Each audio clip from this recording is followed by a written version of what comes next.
In this video, we're going to learn how to do a scatter plot from a set of data. I'm going to first use my calculator to obtain a scatter plot.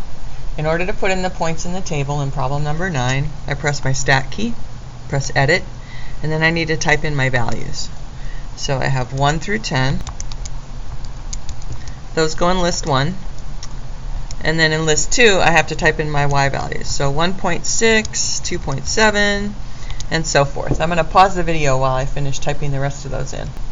Okay, so I have all my values entered in list 1 and list 2. And just to remind you how I got there, I did Stat, Edit, and then I went into list 1 and entered the numbers 1 through 10, and then I went into list 2 and entered all my y values. Okay, so what we're going to first do is letter A. Use your calculator to obtain a scatter plot of the data. So to get a scatter plot, you do second y equals, turn on plot number 1. Notice that it's going to pull the data from list 1 and list 2. So if your plot is not on, just press 1, and then you can toggle back and forth between the on and the off buttons. Okay?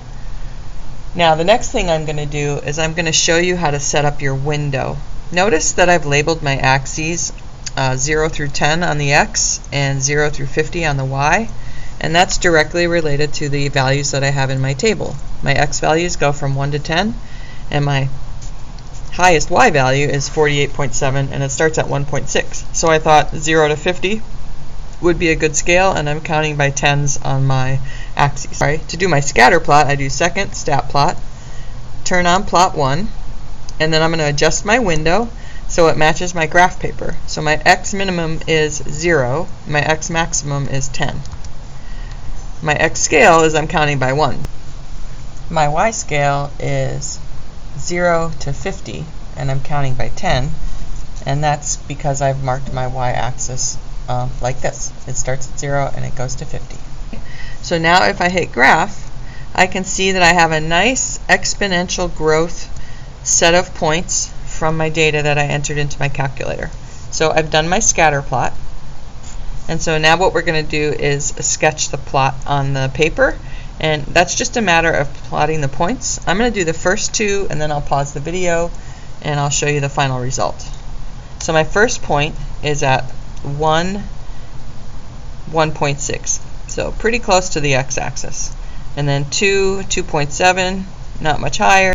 Okay, so we've got the scatter plot sketched. Next, we're going to obtain the exponential function that models this data. So to do that, press our Stat key, and then you're going to do Calc, because we want to calculate the regression equation. I'm going to scroll down until I find exponential regression, which is choice 0. And then I'm going to use list 1 and list 2. I'm actually going to store the regression equation into my calculator. So to do that, I can do vars, y-vars, function, and select y1. And basically what that's going to do is put the equation that I calculate into y1 in the y equals button. So next, go down to calculate and press enter, and you get an equation. So my exponential function, if I round it off to 2 decimal places, is y equals ab to the x, and I plug in my a and my b values. So a is 1.30, b is 1.46 raised to the x. Now, in order to see what that looks like on the graph, notice that that equation is already in there because I stored it. I'm going to hit graph, and it's going to sketch an exponential growth model that closely approximates the trend in the data.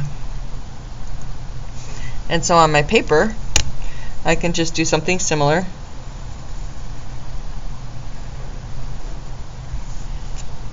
And then our last part of our problem is we have to determine the number of cell phones in the year 2001. So let's go back and look at the original problem. It says the table below gives the number of cell phone subscribers in millions from 1988 to 1997, where T is the years since 1987. So 1988 is 1 year since. So to figure that out, the numbers of years since, you would just take 1988 and subtract 1987, and that would give you the 1 year.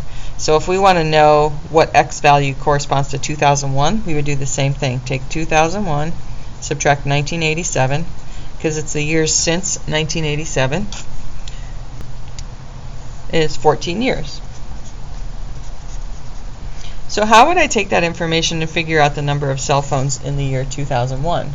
Well, I could plug 14 into my model for my equation here. So I'm going to take my equation, y equals 1.30 times 1.46 raised to the 14th power. And I'm going to put that into my calculator. So 1.3 parentheses 1.46 parentheses raised to, notice this is your exponent button, the 14th power. And I get 259.95. Does that make sense that there's 259.95 cell phones? Well, I need you to go back and look at the original problem. Do you see where it says y is the number of cell phone subscribers in millions? So this is really 259.95 million cell phone users in 2001.